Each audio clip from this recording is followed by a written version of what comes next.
Quero convidar você para a gente meditar na palavra de Deus. E a palavra que o Espírito Santo preparou para o nosso coração está no quarto livro da Bíblia, no livro dos Números, que nós chamamos de o compêndio do Pentateuco, que são os 5 primeiros livros da Bíblia, né?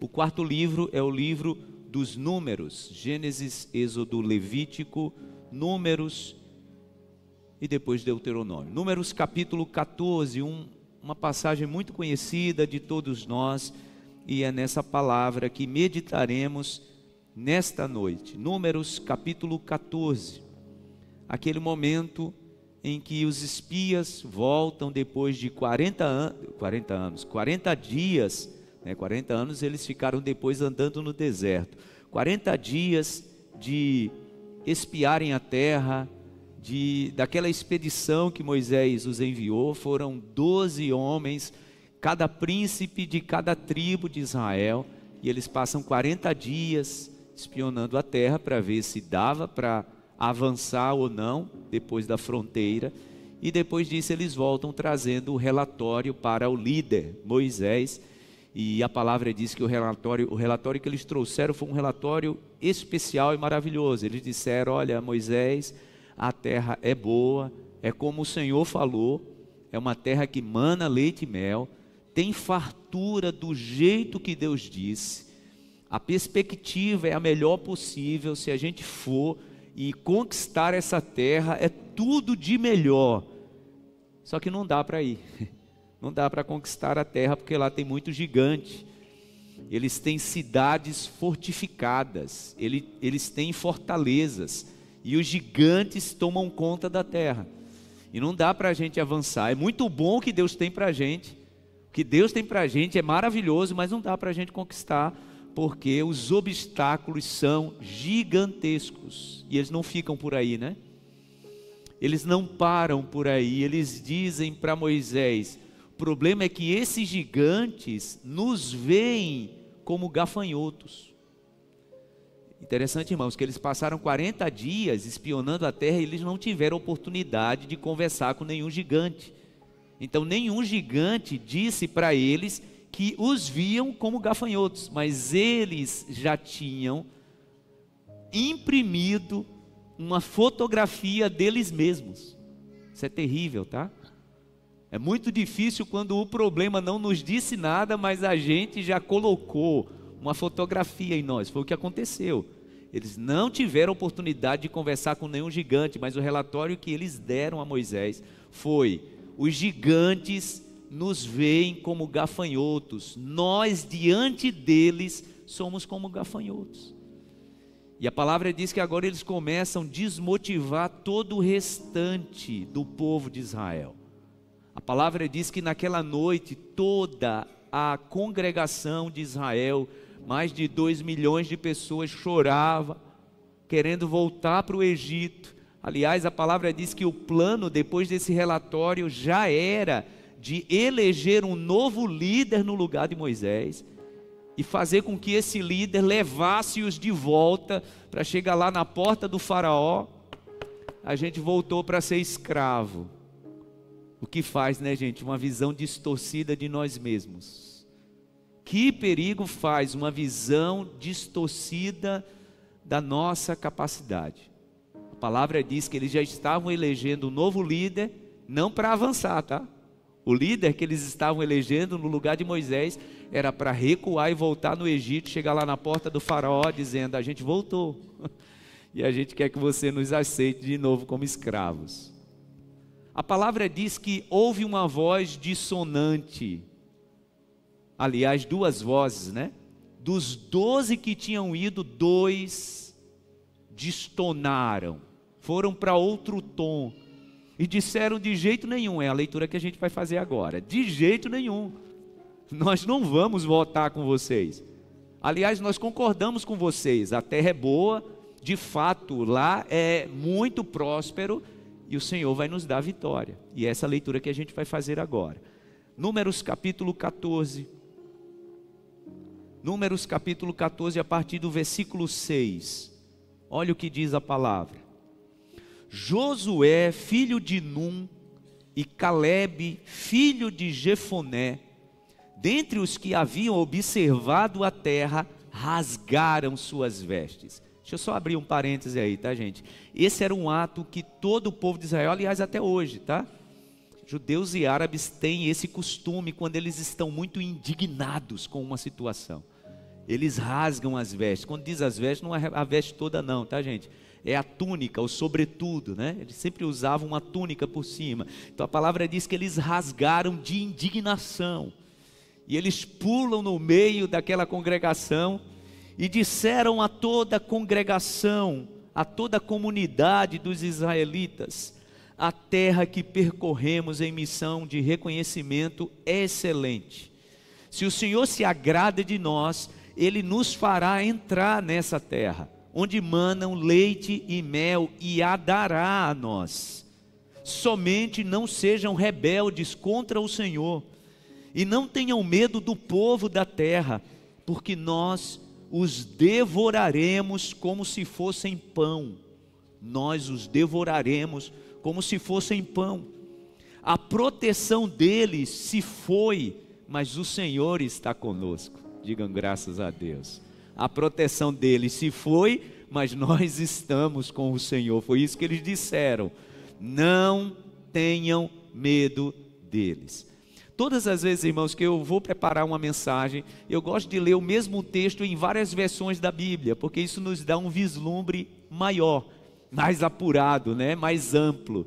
E uma versão que eu gostei muito quando estava lendo, e foi a versão que trouxe o tema da mensagem de hoje, é a versão A Mensagem. Então, se você tem aí no seu aplicativo a Bíblia na versão A Mensagem, eu quero convidar para a gente ler junto, porque eu gostei demais dessa passagem na versão da Bíblia A Mensagem, que diz assim, versículo 9: Josué, filho de Num, e Calebe, filho de Jefoné, integrantes do grupo de reconhecimento da terra, rasgaram suas roupas e fizeram o seguinte pronunciamento ao povo reunido ali: a terra que atravessamos e observamos é muito boa, boa mesmo.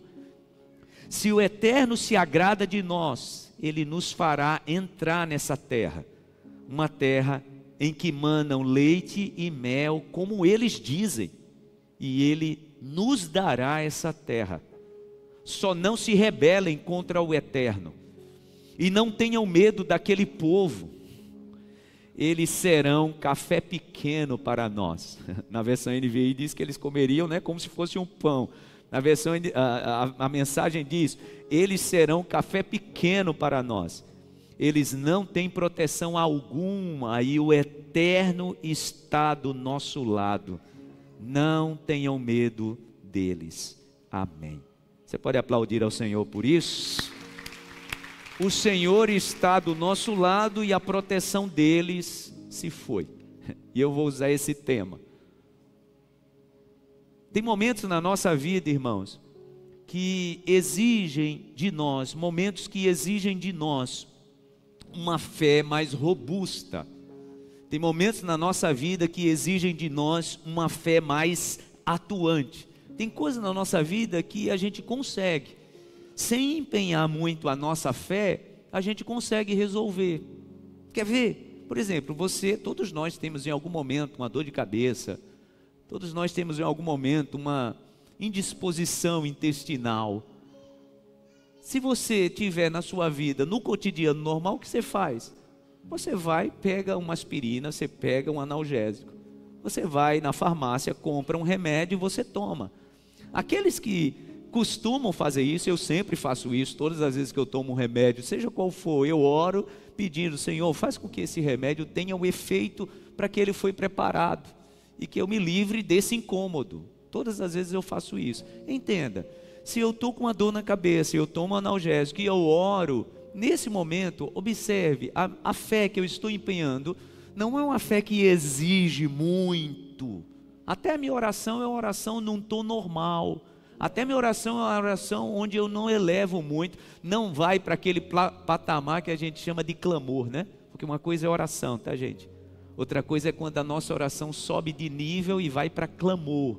Todas as vezes que você vê na Bíblia esse termo clamor, é alguém que está em outro nível de petição. é alguém que está em outro nível de conexão com os céus. Então tem momentos que a gente ora, é uma oração normal, mas às vezes na Bíblia a gente vê histórias que a palavra diz, então o povo clamou, aí a oração foi para outro nível. Por que eu estou dizendo isso? Porque, como eu iniciei dizendo, tem momentos na nossa vida em que a nossa fé, ela será uma fé no comum, naquilo que nós praticamos no dia a dia. Mas às vezes, a nossa fé, irmãos, ela é exigida e ela é testada de uma forma incompreensível. Às vezes a nossa confiança em Deus vai para um nível de teste, porque tudo ao nosso redor está conspirando contra a nossa confiança. Tudo ao nosso redor está conspirando contra a fortaleza da nossa fé. E isso começa a escalar. Você já deve ter vivido momentos assim, ou deve estar vivenciando um momento assim, em que essa situação vai escalando. Foi o que aconteceu, tá? Essa situação, irmãos, que nós estamos lendo, essa história aqui, ela saiu do controle. Depois você leia o capítulo 14 todo, a palavra diz que naquela noite, nem Moisés, nem Arão, nem Josué, nem Caleb, eles tinham mais controle, a nação toda chorava. O povo já estava certo que a melhor coisa seria agora voltar, pedir perdão ao faraó e dizer para ele, aceite a gente como escravo de novo. Tinha escalado, a situação saiu do controle. E às vezes a nossa vida é assim, a situação sai do controle. A situação saiu do controle, gente, de tal forma que Deus disse para Moisés, eu gosto depois você pode ler o capítulo todo na versão a mensagem. Na versão a mensagem, Deus diz assim para Moisés, como que você permite, Moisés, esse povo continuar me tratando como lixo? Porque na verdade é isso que Deus diz. Esse povo me despreza. Tanto que eu já abri o mar vermelho. A água daquela região de Mara era amarga e eu transformei em água doce. O povo não tinha comida, eu mandei carne, eu fiz as aves voarem e pararem na porta deles, e esse povo ainda me despreza assim. É nesse momento que Deus então faz aquela proposta a Moisés, né? Vou exterminar todo o povo e vou recomeçar tudo do zero com você e com a sua família. E Moisés diz, não, de jeito nenhum. Se o Senhor fizer isso, o que é que vão falar do Senhor? Tirou o povo do Egito para matar o povo no deserto? Não, é o Senhor quem vai conduzir esse povo para essa terra, naquele momento. Então, é que Deus estabelece que o povo agora iria caminhar 40 anos no deserto, até que aquela geração que não considerava o Senhor, toda aquela geração perecesse. Mas a fé, irmãos, daquele povo, de Moisés enquanto líder, de Josué, de Caleb, a fé estava sendo completamente testada. E nós também vivemos isso. A minha, a sua fé, nós somos testados todos os dias. Se manter confiante, se manter em fé na caminhada, irmãos, é um desafio muito grande. E a pergunta é, como manter a fé e a confiança quando tudo ao redor parece conspirar? Como é que eu mantenho, pastor? Eu oro e parece que Deus não está me ouvindo. Eu oro e parece que a enfermidade se intensifica. Eu oro e parece que a situação lá em casa só piora. Como é que eu mantenho a minha fé? E a mensagem de hoje eu quero convidar você para a gente discorrer em cima desse trilho. Como manter a fé quando as vozes ao redor estão gritando o contrário? Porque se você prestar atenção, foi exatamente o que aconteceu com Josué e Caleb. Eram 10 contra 2, gente. Eram 10 contra 2. Nesse momento, Moisés, Arão, enquanto líderes, a palavra diz que eles silenciaram. E a palavra diz que quem se posicionou contrário, quem foi? Josué e Caleb. Foram eles que disseram, não, Deus vai nos dar vitória. Mas é muito difícil, né, gente? Ter um posicionamento de fé, ter um posicionamento espiritual, quando tudo ao redor está gritando e dizendo para a gente que a gente está errado. Já orou? Confiando, e você olhava para a situação e a situação gritava para você, você está orando porque você quer, porque você sabe que não vai mudar. Quantas pessoas estão vivendo isso agora? É mais ou menos assim, ó, você está confiando porque você quer, mas você está vendo que essa situação, ela não vai mudar. Como manter a confiança? manter a confiança numa situação que fugiu do controle, escalou para pior, como é o caso, né? A situação, ela piorou mesmo você mantendo a sua fé. Primeira coisa, para que você mantenha a sua fé mesmo quando as vozes contrárias estão sufocando o que você está tentando dizer. Aliás, eu já orei em situação assim, tá? Onde você começa a orar e parece que a voz não sai, porque é tanto barulho na tua alma, na tua mente. Às vezes nós estamos vivendo situação exatamente assim. Você entra no quarto, como Jesus falou, fecha a porta e a tua alma grita, mas a alma parece estar sendo sufocada pelas vozes. E não são as vozes das pessoas não, às vezes são as vozes das pessoas, tá, gente?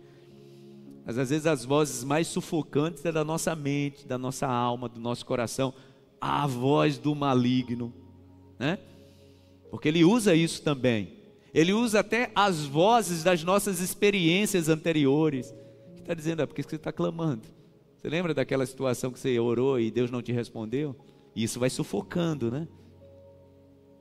Eu preciso deixar a voz do Espírito Santo ter primazia na minha mente e no meu coração. Para que eu vença essa correnteza que está dizendo, você tomou a decisão errada. Não era para você ter feito. Melhor você parar de orar. Não adianta confiar. Quando a gente está indo contra essa correnteza, irmãos, o melhor, é a primeira dica que eu dou. Quando você estiver enfrentando batalhas, onde as vozes dissonantes, contrárias à tua fé, são maiores do que a voz da fé que está tentando te impulsionar, dê lugar e primazia. Dê o primeiro lugar à voz do Espírito Santo.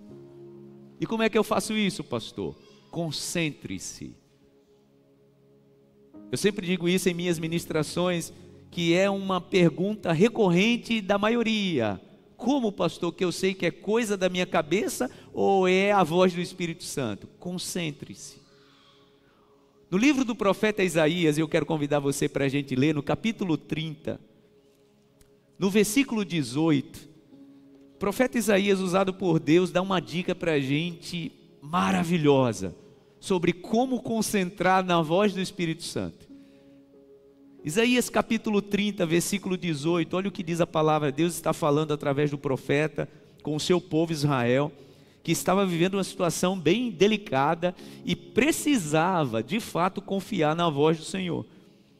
Então no capítulo 30, no versículo 18, olha o que diz a palavra. Vamos voltar para a versão NVI, tá, gente?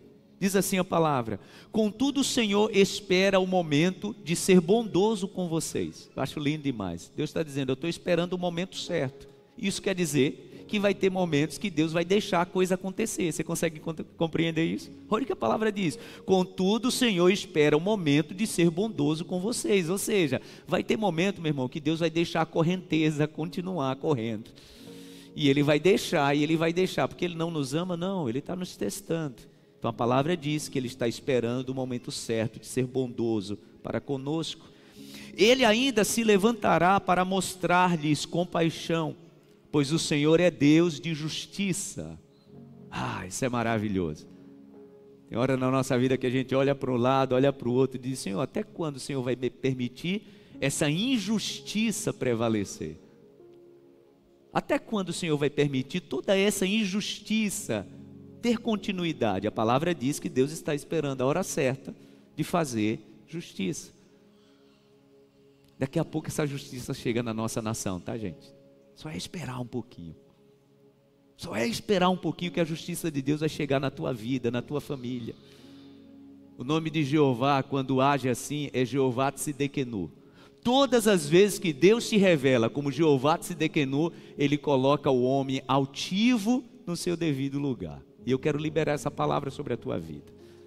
Espere, porque a palavra está dizendo que o Deus de justiça, Ele vai agir com justiça. Pode aplaudir ao Senhor por isso. Como são felizes todos os que nele esperam. É bom, né? a gente ficar só esperando no Senhor. E o melhor, gente, é a gente ver a arrogância e a altivez do homem. É maravilhoso. O homem, ele se sente altivo, arrogante. Só espera no Senhor. Aliás, o salmista Asaf, no Salmo 73, ele fala sobre isso, né? Que ele até começou a ter inveja do arrogante. Diz, como pode? O arrogante só se dá mal, só está nas melhores posições, nos melhores lugares. E ele disse, e isso começou a me dar uma gastura por dentro, até que eu entrei no santuário do Senhor e vi as coisas com os olhos de Deus. É o que Deus está dizendo aqui. Ó povo de Sião, versículo 19, que mora em Jerusalém, você não vai chorar mais. Como ele será bondoso quando você clamar por socorro. Assim que ele ouvir, lhe responderá. Lembre do versículo anterior, tá? Que a palavra diz que ele estava esperando o momento de ser bondoso. Agora ele já está dizendo, está chegando esse momento. Você não vai chorar mais. Versículo 20. Embora o Senhor lhe dê o pão da adversidade e a água da aflição, o seu mestre não se esconderá mais. Parece um contrassenso, né, gente? É a pergunta de muitas pessoas: Senhor, será que o Senhor não está vendo? A palavra do Senhor está dizendo que em alguns momentos o Senhor deixa a gente comer o pão da adversidade. Vocês lembram qual foi a palavra de Josué e Calebe? Quando eles disseram que Deus iria dar ao povo de Israel a terra prometida, nós vamos devorá-los como pão. Parecia que ia ser fácil, né? Não, a palavra do Senhor está dizendo que em alguns momentos, a situação que nós estamos vivenciando, é o Senhor nos permitindo passar pelo pão da adversidade. Ter um familiar em cima de uma cama de hospital, irmãos, é estar comendo o pão da adversidade. Todos os meses estar olhando para as contas e parece que a conta não fecha, isso é passar pelo pão da adversidade. E a palavra do Senhor diz que tem hora que o Senhor, para nos testar, Ele permite. Orar e esperar uma resposta de Deus de cura sobre a família e o Senhor não trazer essa cura, esse é o pão da adversidade. Eu já vivenciei isso na minha família. Você dobrar os joelhos, crendo, confiando e dizendo, eu sei que o Senhor pode curar, e se o Senhor quiser curar, o Senhor cura. E simplesmente, o Senhor não quis curar. Precisamos entender, irmãos, que a nossa relação, ela se torna madura com Deus, não quando o Senhor faz tudo o que a gente está pedindo. Deixa eu te dizer, se você está querendo uma relação com Deus, onde Deus atende todas as suas orações, a minha dica para você, com toda a humildade, mas cheio do Espírito Santo, eu convido você a crescer espiritualmente. Porque crianças são assim. Lá em casa eu tenho um de 12, eu tenho uma de 6 e eu tenho um de 1 ano e meio. Todas as vezes que eles me pedem uma coisa que eu não faço, e nem sempre eu vou fazer, porque eu como pai disse isso essa semana para minha filha, eu como pai, eu é que sei o que é melhor para ela. E aí o que ela faz? Aliás, essa semana ela disse para mim e para minha mãe, então eu vou fazer birra. E a gente disse para ela, você vai fazer birra e a gente vai te ensinar como não fazer birra. Deixa eu te dizer, tem hora que Deus olha para mim e para você e diz assim, você está pedindo isso? Mas eu sei que esse não é o melhor para você, pelo menos não para agora. Até porque tem coisas que os meus filhos me pedem e eu digo não, eu não estou dizendo não para sempre. É só não agora. Hoje mesmo. Ela queria logo que saiu da escola o celular e eu disse para ela não. Eu estou dizendo para ela que nunca mais ela vai pegar o celular, eu não só estou dizendo para ela que vai chegar a hora certa que eu sei que ela pode usar o celular. Como é que está a tua relação com Deus? Quando o Senhor te permite viver o pão da adversidade e da aflição, você simplesmente pega as coisas e vai embora? Com todo o amor eu preciso te dizer nessa noite, a tua relação com o Senhor precisa amadurecer. Você como ser humano, você não gosta de se relacionar com alguém que todas as vezes que essa pessoa pede, você diz sim, ou a pessoa diz sim, é assim? Relação madura é quando a gente suporta os nãos. Comer o pão da adversidade, gente, era Josué e Calebe dizendo, o Senhor disse que era a nossa terra, mas para a gente chegar lá, a gente tem que passar primeiro pelo pão da adversidade, e a gente vai devorá-lo. Como diz a versão da Bíblia, a mensagem vai ser café pequeno. Meu irmão, quem é resoluto, quem é maduro na fé, tem esse tipo de postura, já está em outro nível de maturidade. E o Senhor está dizendo, eu vou dar vitória. Aliás, quando vocês orarem, eu vou atender. Mas às vezes, de vez em quando, vocês vão ter que experimentar o pão da adversidade. Não porque eu não os amo, mas porque eu estou forjando o caráter de vocês. Porque eu estou tornando vocês maduros. É assim que a gente cresce. Vamos voltar para a leitura, versículo 20. Embora o Senhor lhes dê o pão da adversidade e a água da aflição, o seu mestre não se esconderá mais. Com seus próprios olhos vocês o verão. Agora tem a parte mais preciosa dessa leitura. A dica para a gente manter a fé. Quer você se volte para a direita, quer para a esquerda, uma voz atrás de você lhe dirá, este é o caminho, siga-o. Concentre-se nessa voz. Quando você tiver, olhe para mim, quando você tiver várias opções, quando você tiver várias possibilidades, concentre-se na voz do Espírito Santo que vai te dizer, o caminho é esse. Só que essas possibilidades, se eu te dizer, você também receberá dicas de gente te dizendo, rapaz, é melhor você devolver dessa forma para ele, devolver dessa forma para ela. Ele não fez isso, faça também do mesmo jeito. Você vai ter dicas do tipo, rapaz, todo mundo no Brasil está fazendo desse jeito, deixa de ser bobo, rapaz. Se você não fizer desse jeito, vai outro fazer e vai passar na tua frente. E essas vozes são sedutoras, tá, gente? Mas a palavra do Senhor diz que aqueles que são guiados por Deus, uma voz atrás está dizendo, olha, o caminho é esse. Você tem a opção da direita e da esquerda, mas o caminho é esse. Essa é a primeira dica. Como é, pastor, que eu me mantenho quando a minha fé está sendo testada, eu tenho várias vozes dissonantes e eu estou querendo seguir a vontade de Deus? Se concentre nessa voz que está te orientando, e a palavra diz que ela vem de trás, dizendo, esse é o caminho. As outras vozes vão silenciar, e o Senhor vai te conduzir para o caminho da vitória. Diga graças a Deus. Você pode aplaudir ao Senhor por isso?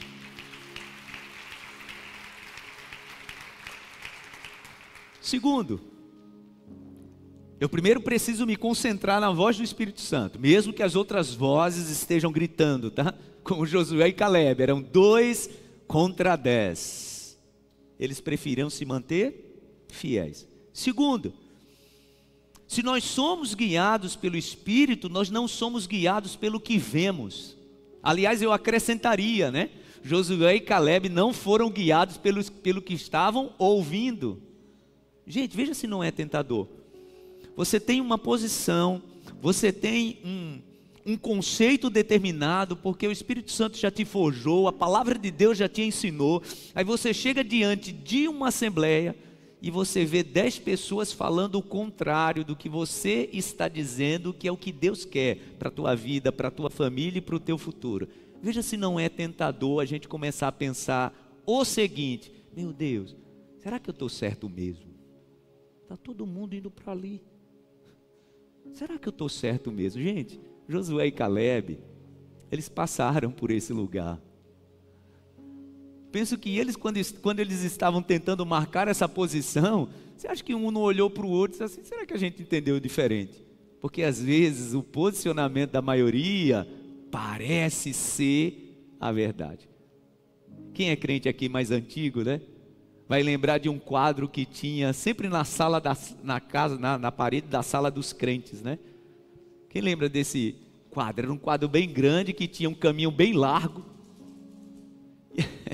E o outro lado tinha um caminho bem estreitinho. Não vou nem pedir para levantar a mão para ninguém denunciar a idade, né? Lá em casa tinha. Era seguindo o que dizia a palavra. É isso aí, minha irmã. A irmã Nailda tinha esse quadro, lá em casa tinha. E aí esse quadro ilustrava a palavra de Jesus, né? Que apertado é o caminho que conduz à salvação e largo e espaçoso é o caminho que leva à perdição. E é mais fácil, tá, gente? O caminho que leva à perdição, e aqui eu não estou falando só da perdição eterna não, tá? Quando a gente fala de perdição, a gente às vezes é tentado a pensar só no inferno. Não, meu irmão. Tem tanto nível e tipo de perdição no casamento, no namoro, na profissão. Está todo mundo indo para ali. Está todo mundo indo por lá. E às vezes, né, você tem uma opinião diferente, como teve Josué e Caleb. Parece que você está fazendo uma escolha errada. Você tem que se concentrar primeiro na voz do Espírito Santo. Segundo, não seguir por aquilo que você está vendo e por aquilo que você está ouvindo. Foi o que o apóstolo Paulo falou. Abra sua Bíblia, por favor. Em 2 Coríntios capítulo 5, versículo 7. Olha o que diz a palavra de Deus. O texto que nós conhecemos muitíssimo. 2 Coríntios capítulo 5, versículo 7. Porque vivemos por fé e não pelo que vemos. Em outra versão diz, porque não vivemos por vista, nós vivemos por fé. Josué e Caleb viam 10, a opinião de 10. Parecia ser sensato acreditar neles, mas eles não eram guiados pelo que estavam vendo. Olha o que o Senhor Jesus disse no Evangelho de Mateus, no capítulo 17, no versículo 20. Mateus capítulo 17, versículo 20. Olha o que diz a palavra de Deus. Ele respondeu: por que a fé que vocês têm é pequena? Eu lhes asseguro que se vocês tiverem fé do tamanho de um grão de mostarda, poderão dizer a este monte: vá daqui para lá, e ele irá, nada lhe será impossível. Digam graças a Deus. É interessante que quando Jesus explica isso, ele não diz que a montanha não existe. Já parou para pensar nisso? Ele diz: a montanha é real. Só que eu lhe darei os instrumentos, as ferramentas e as condições para você declarar a essa montanha: sai daqui e vai para lá. Porque Deus não nos engana, irmãos. Você percebe que a mensagem que eu estou ministrando já há alguns minutos, o Senhor está te trazendo para uma realidade. Ele está dizendo: olha, eu vou te dar vitória, mas tem o pão da aflição, a água da aflição. Eu vou te dar vitória, mas você vai ter que devorar os gigantes como quem devora um pão. Eu vou te dar vitória, mas você não vai desprezar que lá existem fortalezas, porque Deus não engana ninguém. Ele sabe o que você está vivendo. E o Senhor Jesus, quando Ele diz que a fé que opera em nós, que nos dá vitória, é a fé que faz a gente enxergar a montanha e perceber que a montanha é real, mas essa fé que opera em nós, ela nos leva a declarar: montanha, sai daqui e vá para lá. Ah, pastor, é muito bonito o que você está dizendo. Eu acho bem interessante isso. Mas deixa eu te dizer, já houve momentos na minha vida onde eu orei com fé e Deus não respondeu. Aliás, já houve um momento na minha vida em que eu empenhei muito a minha fé, mas não aconteceu do jeito que eu estava orando. O que Deus quer nessa noite, irmãos, é que a gente cresça um pouquinho no nosso entendimento sobre o que é viver por fé. Porque a explicação que o apóstolo Pedro traz, e não se espante com o que eu vou dizer, mas a explicação que o apóstolo Pedro traz sobre viver por fé, deixa eu te dizer, às vezes, só a fé, do jeito que compreendemos, não é suficiente.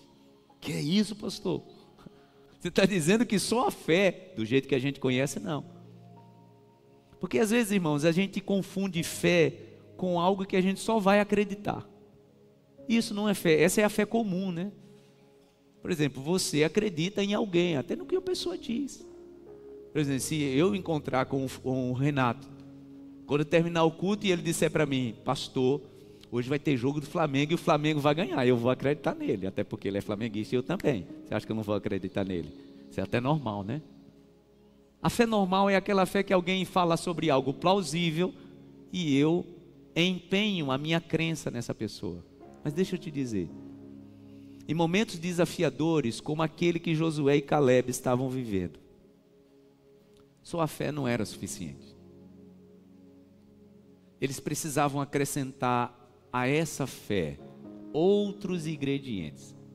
E é o que o apóstolo Pedro nos ensina. Abra sua Bíblia, na segunda carta de Pedro, capítulo 1. Segunda carta de Pedro, capítulo 1, a partir do versículo 3. E vamos aprender que em alguns momentos, lembra que eu falei? Que em determinadas situações a nossa fé está sendo testada e a gente vai precisar acrescentar à nossa fé outros ingredientes. 2 Pedro capítulo 1, a partir do versículo 3. Olha o que a palavra diz. Seu divino poder nos deu todas as coisas que necessitamos para a vida e para a piedade, por meio do pleno conhecimento daquele que nos chamou para a sua própria glória e virtude. Por intermédio destas, Ele nos deu as suas grandiosas e preciosas promessas. Destas o que, gente? Dessas virtudes. Pedro está dizendo que através dessas virtudes que o Senhor nos presenteou, Ele nos preparou grandes e preciosas promessas. Eu e você, nós temos na nossa vida grandes e preciosas promessas de Deus. Você pode dizer amém? Para que por elas vocês se tornassem participantes da natureza divina. Falei sobre isso, né? Ele nos criou imagem e semelhança. O Criador nos criou a sua imagem e a nossa semelhança. E a palavra está dizendo que Ele quer que a gente participe dessa natureza divina e fugissem da corrupção que há no mundo, causada pela cobiça. Versículo 5. Por isso mesmo, empenhem-se. Agora perceba que não é só a fé, tá? Empenhem-se para acrescentar à sua fé a virtude. Ou seja, se eu quero ter uma vida vitoriosa, o apóstolo Pedro está me ensinando que, pastor, eu já tenho uma fé. Pois é, se prepare para acrescentar à sua fé a virtude. A virtude, o conhecimento. Ao conhecimento, o domínio próprio. Ao domínio próprio, a perseverança. E a perseverança, a piedade. E a piedade, a fraternidade. E a fraternidade, o amor. Por quê? Se essas qualidades existirem e estiverem crescendo, Pedro dá a ideia de quê, gente? De algo dinâmico. Fé não é algo estático. Eu oro, creio e acontece. Pedro está falando sobre uma dinâmica que vai evoluindo e vai crescendo dentro de mim. Ele está dizendo, porque se essas qualidades existirem e estiverem crescendo em suas vidas, elas impedirão que vocês, no pleno conhecimento de nosso Senhor Jesus Cristo, sejam inoperantes e improdutivos. Todavia, se alguém não as tem, está cego, só vê o que está perto. Lembra o que Paulo falou em 2 Coríntios? Que nós não vivemos pelo que vemos, nós vivemos por fé. Pedro está dizendo que quem não vive o crescimento contínuo, acrescentando virtudes à sua fé, está cego, só vê o que está perto, esquecendo-se da purificação dos seus antigos pecados. Portanto, irmãos, empenhem-se ainda mais para consolidar o chamado e a eleição de vocês, pois se agirem dessa forma, jamais tropeçarão. Digam graças a Deus. Pode aplaudir ao Senhor. Pastor, eu oro com fé, então você vai ter que orar, acrescentando à sua fé virtude. No original aí, gente, a palavra virtude significa um bom pensamento empenhado à sua conduta. Isso é virtude.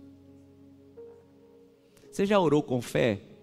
E você terminou de orar, se ajoelhou dizendo, meu Deus, eu creio que o Senhor vai trazer libertação a esse meu irmão viciado. E você se levantou da oração e a situação não tinha mudado nada, e você estava vendo tudo o contrário, e você começou a xingar. Já aconteceu isso com você? Você já começou a orar, pedir ao Senhor algo sobre a tua profissão? Eu creio que eu estou aqui, meu Deus, nessa empresa, mas não é algo que eu quero viver por muito tempo, e eu sei que o Senhor pode me tirar daqui e me colocar no lugar maior. Aí você orou, disse que cria que o Senhor podia mudar a tua condição. Quando se levantou, era o mesmo patrão, as mesmas pessoas difíceis, a mesma situação precária, e você já levantou da oração murmurando. Já aconteceu? Sabe o que aconteceu então? Você empenhou fé na tua oração, mas a tua oração não se somou a um pensamento de virtude. Ah, irmãos, como isso é comum na nossa vida. A nossa oração em fé, por fé, e oração na fé, precisa ser somada, como a palavra do Senhor diz, a uma ação contínua, de uma virtude de comprometimento mental. Eu levanto da oração que eu estou fazendo com fé, e quando eu levanto e vejo coisas contrárias, isso já me desmotiva a continuar crendo. Por isso que o apóstolo Pedro lhe diz: olha, acrescente a fé de vocês, acrescente a virtude, depois acrescente o conhecimento, depois acrescente a perseverança, senão não vai adiantar nada. Já imaginou? E eu quero encerrar dizendo isso. Josué e Caleb, dizendo: olha, o Senhor já nos deu a vitória, e nós vamos devorar os gigantes como pão. E eles saíssem dali e olhassem e vissem os gigantes, rapaz, a gente até disse, mas a realidade, ela é muito dura. Quantas pessoas que estão orando e estão olhando para a realidade, dizendo: pastor, eu queria até acreditar do jeito que você está dizendo, até bonito, tá? Mas a minha realidade, cara, ela é muito dura. Você não está acrescentando à sua fé o que o apóstolo Pedro diz: virtude, conhecimento. Eu acho lindo que ele diz também, né, gente? Domínio próprio. Deixa eu te dizer, se você não acrescentar à sua fé domínio próprio, você vai se levantar de uma oração com um pico de ansiedade lá em cima, com um nível de estresse estourando para todo lado. Às vezes, irmãos, nós estamos nos ajoelhando, dizendo, crendo que o Senhor vai fazer, e a ansiedade está tomando conta do nosso coração e da nossa mente. E eu vou te dizer por quê. Porque não estamos somando a nossa fé, o que o apóstolo Pedro está dizendo. Eu preciso ter um novo conhecimento. O apóstolo Pedro diz que depois que eu tiver domínio próprio, eu preciso conhecer, e eu preciso conhecer a mente de Deus, eu preciso saber o que Deus tem para mim. Eu preciso acrescentar, depois do domínio próprio, a perseverança. Eu estou orando até a sexta-feira, quando no sábado as coisas pioram, eu paro de orar. Se eu não acrescentar essas coisas à minha fé, sabe o que a palavra diz? A palavra diz que a minha vida será inoperante. E o que é que a palavra acrescenta? Diz que eu terei a vida como se fosse de um cego. Eu vejo só as coisas que estão por perto. E agora eu só estou vendo o Senhor me fazer comer o pão da aflição e da adversidade. Como é que eu vou continuar crendo?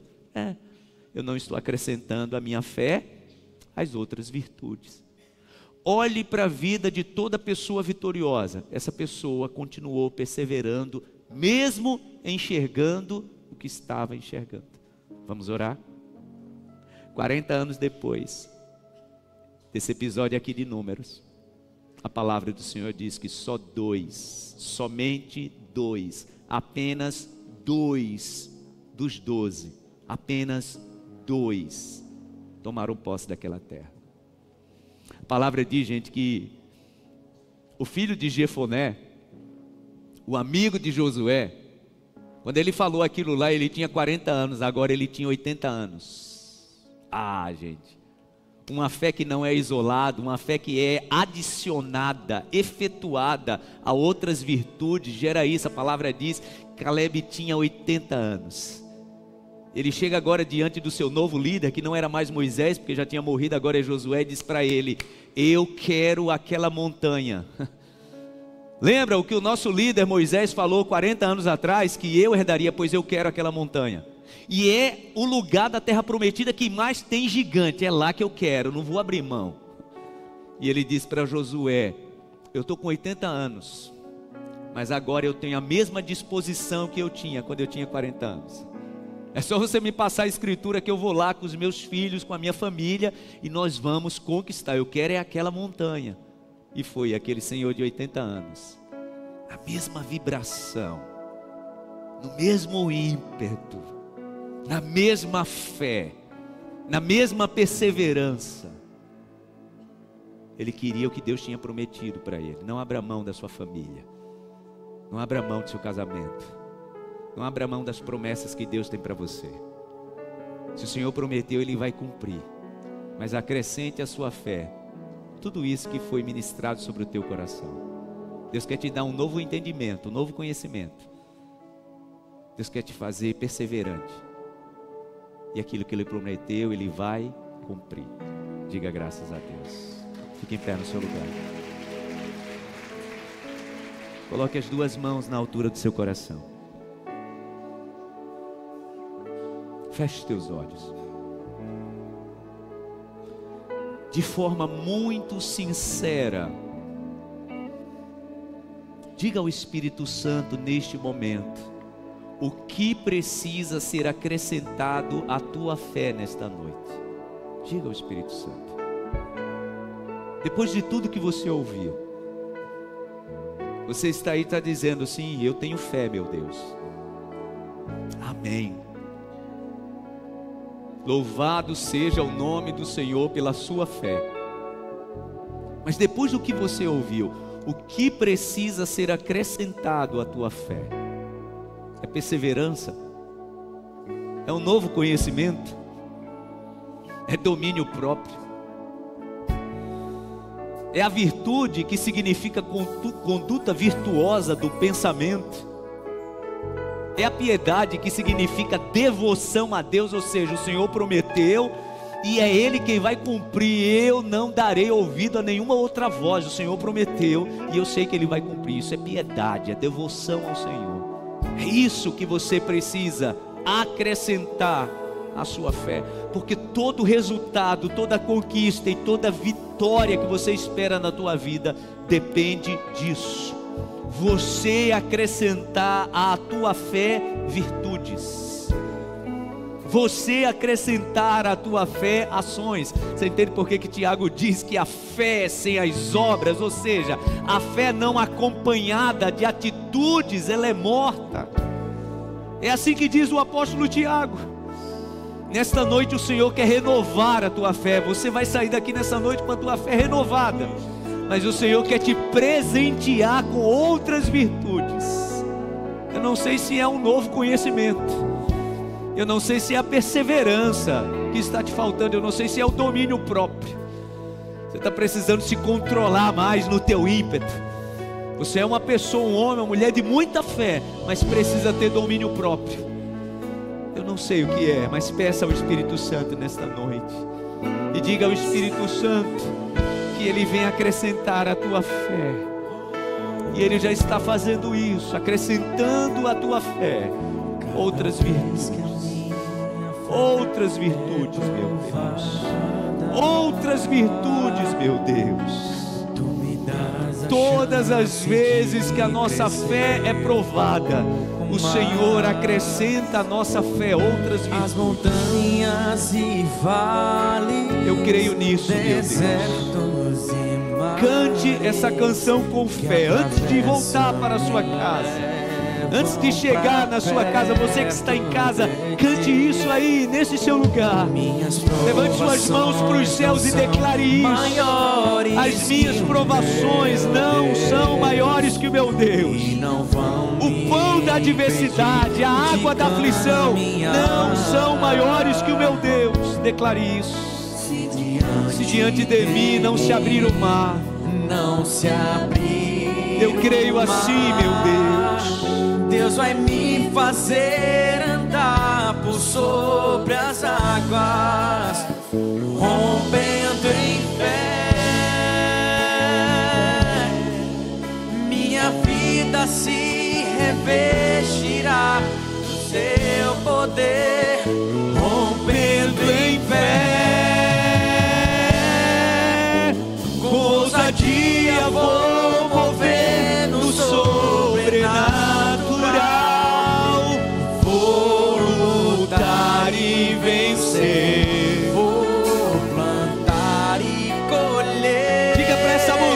Você será minha, porque o Senhor já prometeu. Rompendo em fé, rompendo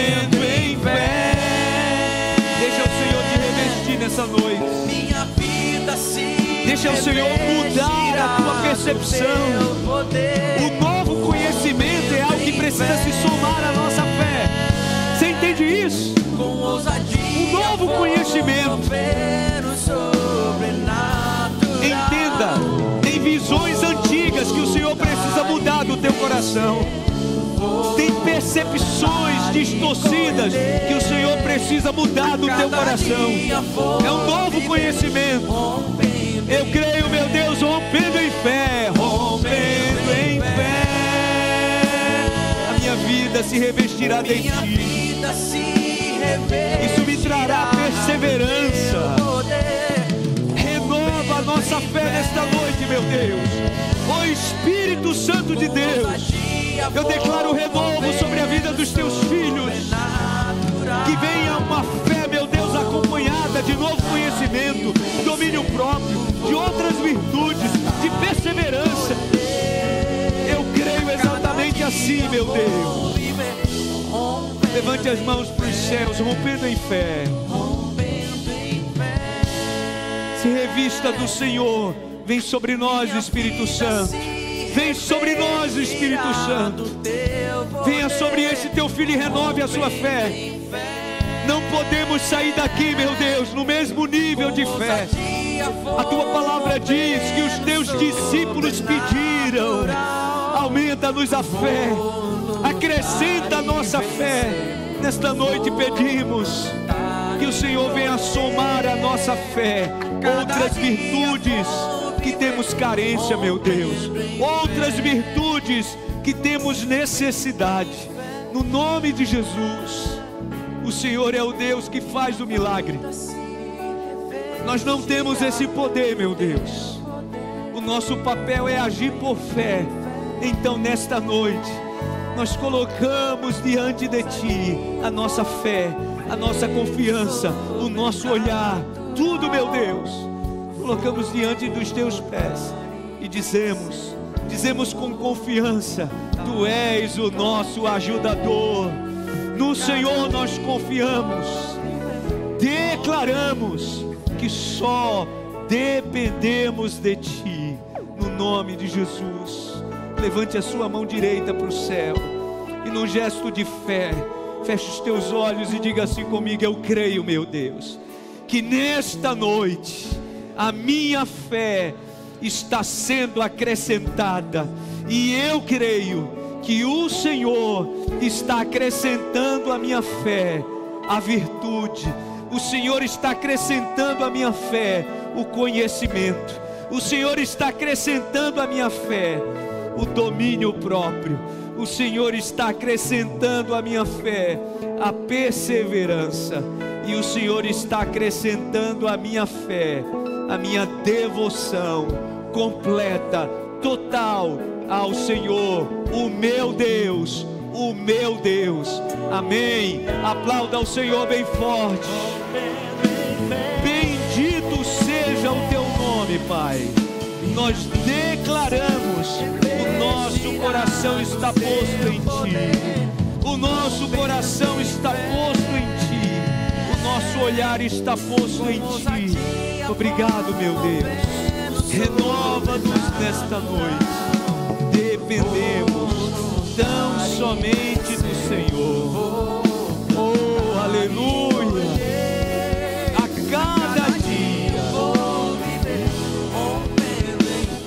A cada dia declara isso. A cada dia vou viver. Você percebe que é dinâmico? A cada dia vou viver, rompendo em fé. Aplauda bem forte ao Senhor. Aleluia. Acrescente a sua fé, e a situação vai se tornar de fato um pão a ser devorado, um café pequeno, como disse Josué e Caleb. Vamos para casa na bênção, em nome de Jesus. Não deixe as vozes barulhentas sufocarem a voz do Espírito Santo no seu coração. Às vezes é a voz até de alguém que tem autoridade, tá? É a voz do médico, é a voz do líder, do patrão, Às vezes a voz de alguém da família, o pai, a mãe. A voz que tem mais autoridade na nossa vida, irmãos, é a voz do Espírito Santo. Essa voz que tem que ter no nosso coração o lugar correto, amém? Vamos para casa nessa bênção. Obrigado, meu Deus, nessa noite da vitória, nós retornamos para os nossos lares, com uma palavra pulsando no nosso coração. Nós nos empenharemos, foi essa palavra, meu Deus, que o Senhor fez reverberar na nossa mente e no nosso coração. Nós vamos nos empenhar a acrescentar à nossa fé, virtude, conhecimento, domínio próprio, perseverança. Ah, meu Deus, perseguimos isso, porque sabemos que o Senhor já nos presenteou.